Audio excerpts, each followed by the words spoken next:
देवभोग से लेकर महाराष्ट्र तक अब देवभोग के दो युवाओं की कार्यप्रणाली की चर्चा होने लगी है।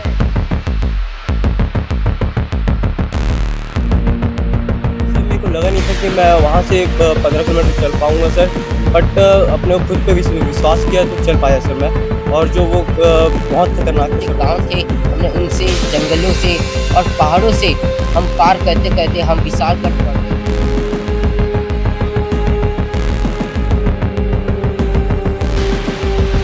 देवभोग के दो बच्चों का सिलेक्शन होना तो काफ़ी बहुत बड़ा गर्व की बात है। और मैं समझता हूँ हमारे बच्चों के लिए और हमारे विद्यालय के लिए बहुत बड़ी अपॉर्चुनिटी। क्योंकि आपको जहाज में उड़ना भी रहेगा, फ्लाइंग भी करना है, स्किट शूटिंग करना है, एरो मॉडलिंग का शो को भी पूरा जानना है, ड्रोन कैमरे को भी जानना है और ड्रिल का भी पार्ट है। मतलब यहाँ मेहनत ज़्यादा है, तो उस मेहनत से कैडेट जी मत चुराएं। उसके लिए पहले उनको मेंटर रूप से प्रिपेयर करना पड़ा। और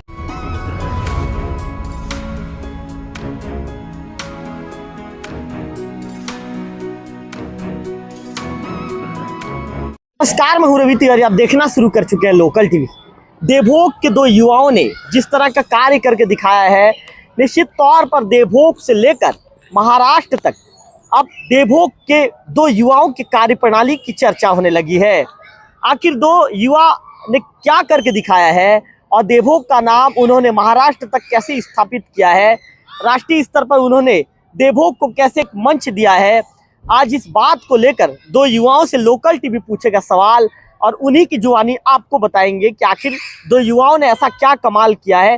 क्या लोकल टीवी की टीम पहुंची है इनसे इंटरव्यू लेने। अच्छा, सबसे पहले क्या नाम लिखते हैं आप? Sir cadet Kushal Sahu. Cadet Kushal Sahu. Kushal ji, Maharashtra जब आप पहुंचे थे कोल्हापुर, तो वहाँ पर दिन ब दिन क्या हुआ, पूरा प्रोसीजर हमारे लोकल टीवी के दर्शक को बताइए। सर हम लोग फर्स्ट डे गए और फर्स्ट डे हम लोग को बस रेस्ट करने दिए। ट्रेन से 2 दिन का सफ़र था, इस कारण हम लोग को फर्स्ट डे रेस्ट करने दिए। उसका फिर सेकंड जो डे था वो हम लोग पन्हाला गए। पन्हाला से वहाँ घुमाए हम लोग को पन्हाला फोर्ट के दिन बस वही हुआ। उसके फिर अगले दिन से हम लोग को पन्हाले में ऐसे आपने क्या आकर्षक चीज देखी जो लोकल टीवी के दर्शकों को बताना चाहेंगे, क्या नया था आपके लिए? सर वहाँ जब गए सर, वहाँ बेस्ट एक्सपीरियंस था सर मेरा।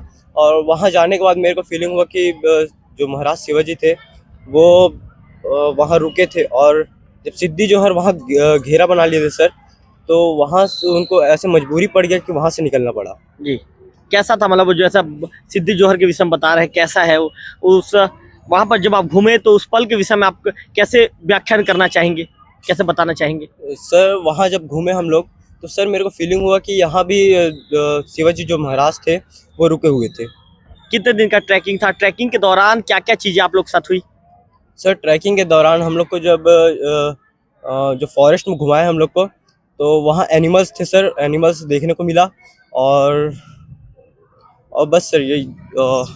क्या नया सीखने को मिला आप लोगों को? सर वहाँ जब हम लोग गए तो वहाँ सीखने को मिला कि अगर खुद पे विश्वास हो और जो कठिनाई और परिस्थितियाँ है वो अपने आप सॉल्व हो जाते हैं सर।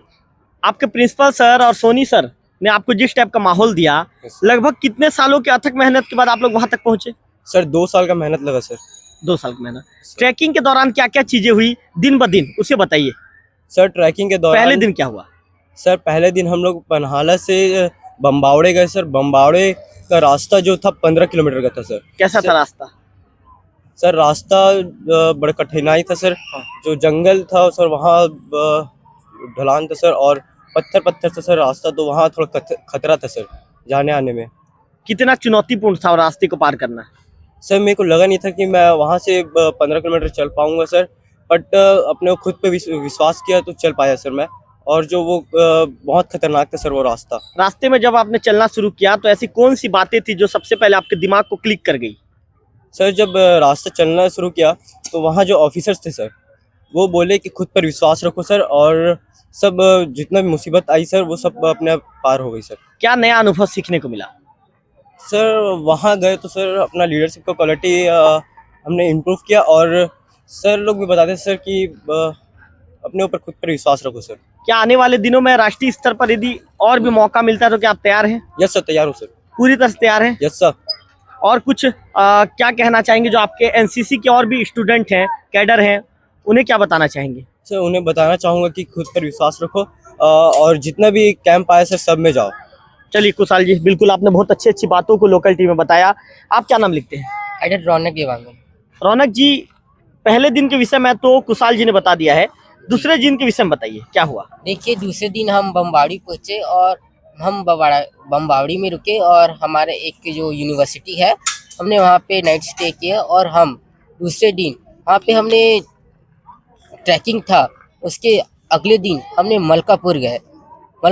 हम मलकापुर में रात को रुके और उसके बाद गए हम पंडरापानी। वहाँ पे हमें ट्रैकिंग का एक असली एक्सपीरियंस मिला। हम वहाँ पे टेंट में रुके, हमें वहाँ पे एक्सपीरियंस मिला कि रियल एडवेंचर क्या कहते हैं। हमें टेंट में रुके, हमें वहाँ पता चला कि कैसे रुकते हैं वहाँ पे। जो रियलिटी है, जो एक एडवेंचर है, वो हमें सीखने को मिला। हम पंडरापानी से पावन खिंड का जो किला है वो देखते हुए हम गए गजबपुर। हम ट्रैकिंग के रास्ते में बहुत कुछ चीज़ें पार किए। जैसे हम ऐसा नहीं था कि हम सिर्फ पहाड़ी चढ़े, हमारा ऐसा था कि हम हाईवे से भी गुजरे, कभी छोटे छोटे गाँवों, पहाड़ों। और हमने एक जो फेमस जो प्लेटू है, डीकन प्लेटू, जो वहाँ उसकी स्पेशलिटी ये है कि वहाँ पे कोई भी पेड़ अपने आप नहीं उगता, जो आर्टिफिशियली अगर उगाए तभी उगता है। हमने वो क्रॉस किया और बहुत छोटे छोटे गांव थे, हमने उनसे, जंगलों से और पहाड़ों से हम पार करते करते हम विशालगढ़ फोर्ट गए, जहाँ पे हमें उनका व्यू पॉइंट देखा और मुख्य द्वार हमें देखने को मिला। अच्छा, आपसे रौनक जी, आपसे ये भी जानना चाहूँगा कि आप लोगों के साथ और कितने स्टूडेंट थे? पूरे छत्तीसगढ़ में लगभग कितने लोगों की संख्या आप लोगों के साथ गई थी? जी, देखिए, छत्तीसगढ़ में लगभग 60 से 70 जो कैडेट्स है वो शिवाजी ट्रेल टैग जो कैंप का नाम है, वो कैंप में सिलेक्ट हुए थे। रौनक जी, यहाँ से जब आप लोग निकले थे कैंप के लिए, जब सिलेक्शन हुआ था, उस दौरान जब आप लोग सफ़र कर रहे थे, सफ़र के दौरान क्या चीज़ें आपके दिमाग को बार बार आपके दिमाग में आ रही थी? किन बातों को आप लोग सोच कर वहाँ तक पहुँचे थे? देखिए, हम ये बात सोचे थे कि हम इतना बड़ा कैंप है, हम सिलेक्ट हुए और हम करने जा रहे हैं। वहाँ पे जो ट्रैकिंग का डिस्टेंस था वो बहुत ज़्यादा था और हम सोचे थे कि हमें कवर कर पाएंगे या नहीं, और इतना बड़ा कैंप हमें क्या क्या सीखने को मिला। हम बहुत उत्सुक थे शिवाजी महाराज के बारे में जानने के विषय में, और वहाँ पे जो बहुत सारे किला है उनके विषय में जानने के लिए। शिवाजी महाराज के विषय में और क्या क्या बताया गया वहाँ पे? देखिए, वहाँ पे जो शिवाजी महाराज है और जो सिद्धि जोहर के बीच जो युद्ध हुआ, उस युद्ध में जब शिवाजी महाराज पन्हला से विशालगढ़ जो रास्ता तय किए, वो रास्ता के हमारे बारे में बताएगा और वो युद्ध के बारे में बताएगा, युद्ध कैसे हुआ, कब हुआ, और शिवाजी महाराज वो युद्ध से कैसे बच के पन्हला से विशालगढ़ गए। रौनक जी, देवभोग में यदि देखा जाए तो आपके जो प्रिंसिपल सर हैं, आपके सोनी सर हैं, दोनों सर के दूरगामी सोच का परिणाम है कि आप लोगों को एनसीसी में जो माहौल दिया जाना चाहिए वो माहौल दिया जा रहा है। पिछले दिनों आपने जो प्लेन उड़ाने में भी आप लोगों की महत्वपूर्ण भूमिका रही थी, उसमें बैठकर आप लोगों ने प्लेन का भी सफ़र किया था। इसके बाद महाराष्ट्र पहुंच गए थे, वहां पर नए तरीके के अनुभव, दिन ब दिन जो नया नया अनुभव मिल रहा है, उसके विषय में क्या कहना चाहेंगे? देखिए, मैंने कभी नहीं सोचा था कि हमें ये सब एक्सपीरियंस करने मिलेगा, लेकिन एनसीसी एक ऐसा कारण हुआ जिससे हमें बहुत नई चीज़ें जानने को मिली। हमने बहुत नई चीज़ें देखी, जानी, हमने वहाँ पे गई, और ये मौका शायद आपको कहीं और नहीं मिल सकता जो हमें एनसीसी में मिला है। और हमारे प्लेन में बैठने का अनुभव कैसा था? देखिए, प्लेन में बैठने का अनुभव एक ऐसा अनुभव कर सकते हैं जैसे मुझे अनुभव हुआ कि मैं प्लेन को खुद ही उड़ा रहा हूँ। एक जैसे जो लड़ाकू विमान है, मुझे ऐसा लगा कि मैं खुद बैठा हूँ और मैं खुद ही एक लड़ाकू विमान उड़ा रहा हूँ। सोनी सर तकनीकी चीज़ों के विषय में बताते हैं? यस जी, ज़रूर बताते हैं। क्या कहते हैं सर? सर हमें जहाज़ के एक एक चीज़ के बारे में बताते हैं, जैसे उसकी लंबाई कितनी है, उसकी ऊंचाई कितनी है, उसके जो पंख है वो कितनी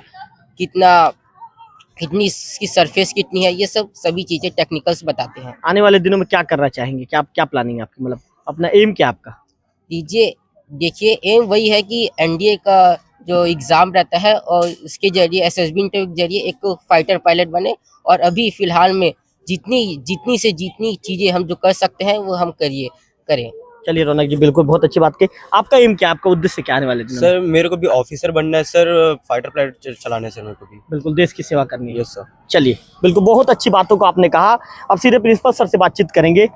सर, आपने जिस तरह का यहाँ पर माहौल दिया है, आज माहौल के चलते आज आपके बच्चे महाराष्ट्र के कोल्हापुर तक गए थे सर, 15 किलोमीटर का उन्होंने ट्रैकिंग किया, पिछले दिनों उन्होंने प्लेन में शेयर किया था सर। ये सब माहौल आपके दूरगामी सोच का परिणाम है। क्या कहना चाहेंगे सर, आप बच्चों को कैसे मोटिवेट करना चाहेंगे?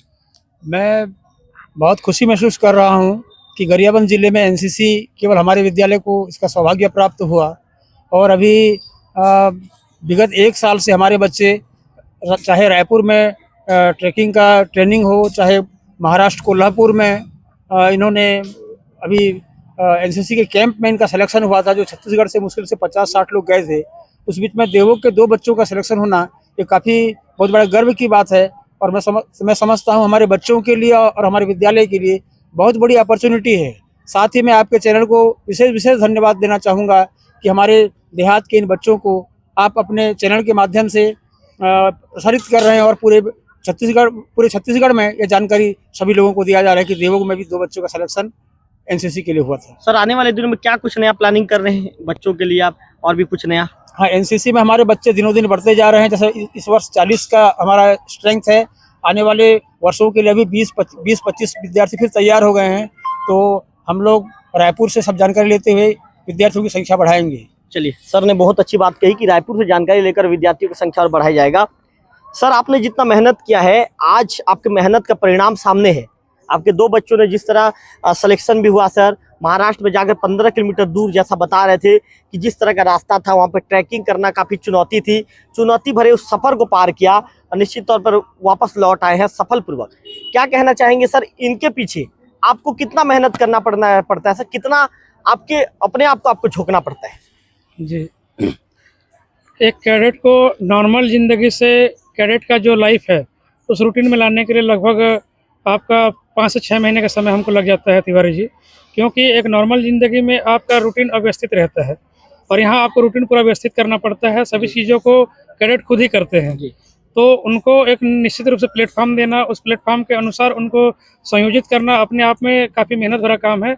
और इसमें कैडेट का भी पूरा योगदान रहता है, और उसमें हमारा पूरा जो स्टाफ है, प्रिंसिपल सर से लेकर के अपने पूरे शैक्षणिक गैर शैक्षणिक स्टाफ, उनका भी पूरा भरपूर सहयोग रहता है, तभी जा करके टीम वर्क के द्वारा अपन ये काम कर पाते हैं। सर आप एनसीसी ऑफिसर हैं, एनसीसी मतलब सर डिसिप्लिन से भरा लाइफ। सर चूंकि आप इन बच्चों को तैयार कर रहे हैं, तो कहते हैं कि सर जो ऑफिसर होते हैं, जो उन्हें ट्रेन करते हैं, उनका लाइफ काफ़ी डिसिप्लिन भरा होता है। तो सर समय क्या होता है, मतलब क्या डेली आप अपनी क्लास लगाते हैं सर? यदि डेली नहीं लगाते, हफ्ते में 1 दिन 2 दिन लगाते हैं, तो समय क्या होता है सर?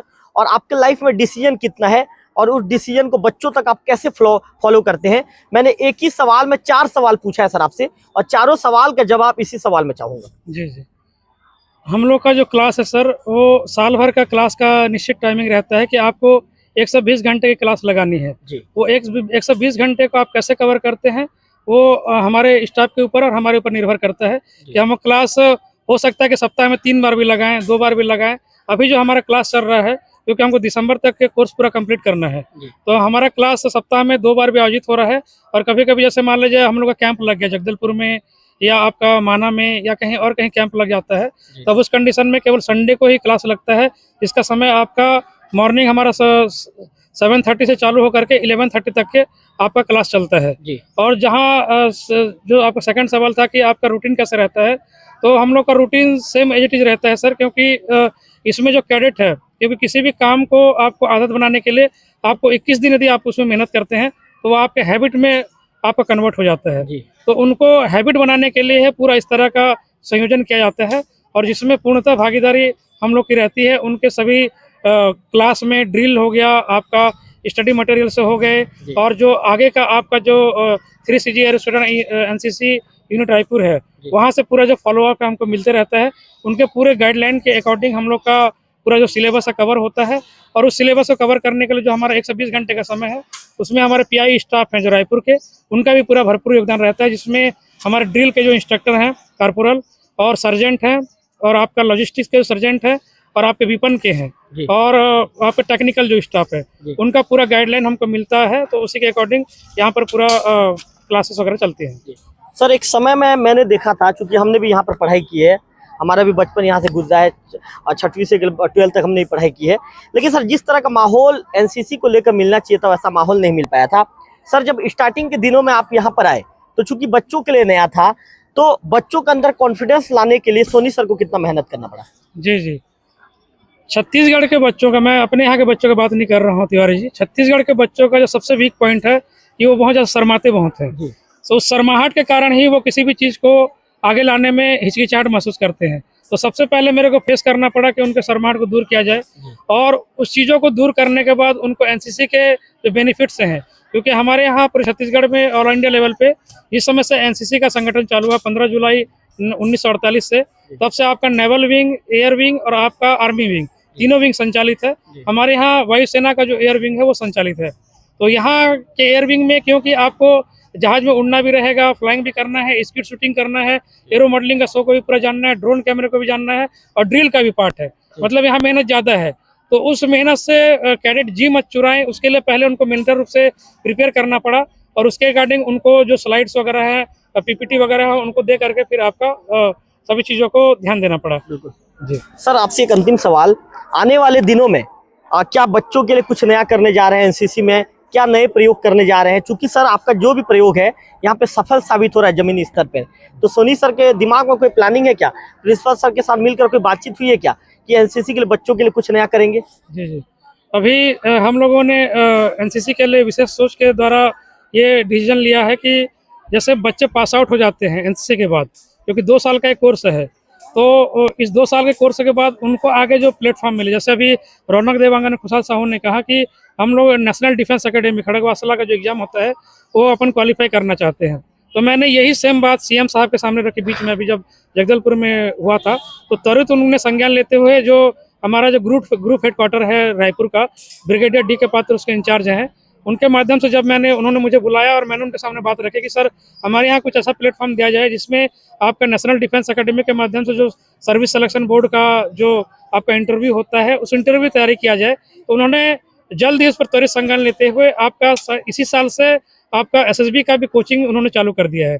तो कॉलेज में जाते ही और आपके जो स्टूडेंट स्कूल लेवल पे जो इंटरेस्टेड हैं उनको मैं बता दूं कि सर्विस सिलेक्शन बोर्ड का जो इंटरव्यू 5 दिन का होता है उसके लिए निःशुल्क आपका कोचिंग का व्यवस्था सेना के भूतपूर्व अधिकारियों के द्वारा निःशुल्क रायपुर में कराया जा रहा है। तो जो भी इसका इंटरव्यू का प्रोसीजर को आगे ले जाना चाहते हैं और अफसर कैटेगरी में जाना चाहते हैं आर्म फोर्स में, उनके लिए बेहतरीन प्लेटफॉर्म है और उसके लिए बेहतरीन सुविधा है। सोनी सर कब से चालू होगा निःशुल्क जो आप बता रहे थे, उसका डेट क्या रहेगा? निःशुल्क का आपका यूनिट में कंटिन्यू चालू है। वहाँ के जो स्क्वाड्रन लीडर है जरार सर और wing commander Vivek Kumar Sahu sir उसका क्लास लेते हैं, और आपके आर्मी विंग के जो कर्नल हैं कर्नल रमेश सर, उनके द्वारा ये क्लास चालू है। सर इच्छुक कैडर यदि कोई वहाँ पे जाना चाहेगा तो क्या प्रोसीजर है?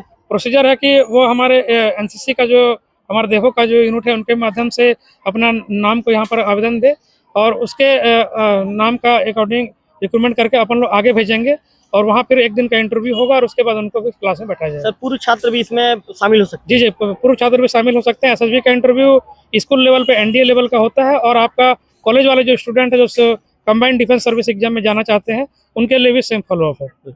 तो आपने गणेश सोनी सर को सुना जो वर्तमान में एनसीसी के यहाँ के अधिकारी हैं, आपने प्रिंसिपल गिरीश बेहरा जी को सुना, और 2 कैडर रौनक देवांगन के साथ ही कैडर कुशाल साहू को आपने सुना। निश्चित तौर पर इन्होंने बताया कि कितना ज़्यादा वहाँ पर इन्हें संघर्ष करना पड़ा है। जब देवभोग से निकले थे तो दिमाग में किस तरह की बातें चल रही थी, चूँकि नया जगह जाना था तो वहाँ पर जाकर कैसे सेट होना है, वहाँ पर चुनौतियाँ क्या रहेगी, तमाम चीज़ों के विषय में सोच रहे थे। लेकिन कहते हैं ना, यदि आपके अंदर कुछ चाहा है तो रहा है। यदि आप जिन बातों को चाहेंगे कि मुझे करके दिखाना है, उन बातों को आप हकीकत में उस सपने को आप पूरा कर सकते हैं। और आज कैडर रौनक के साथ ही कैडर कुशाल ने जो कार्य करके दिखाया है, जिसके चलते उनकी कार्य प्रणाली की जो है सराहना यहाँ के जो प्रिंसिपल है गिरीश बेहरा सर और एनसीसी के जो अधिकारी है गणेश सोनी सर कर रहे हैं। गणेश सोनी सर ने अच्छी बातों को यहाँ पर जो हमने जब उनका इंटरव्यू लिया है तो इस वीडियो में बताया है। ऐसे में इन बातों को आप देख सकते हैं, और यदि आप चाहते हैं कि आपको इस क्षेत्र में यदि अपना कैरियर बनाना है तो इस इंटरव्यू को जरूर देखिए, और गणेश सोनी सर के द्वारा बताए गए रास्ते पर यदि आप चलेंगे तो आपको सफलता जरूर मिलेगी। कैमरा पर्सन विक्की के साथ रविकांत तिवारी, लोकल टीवी, देवभोग।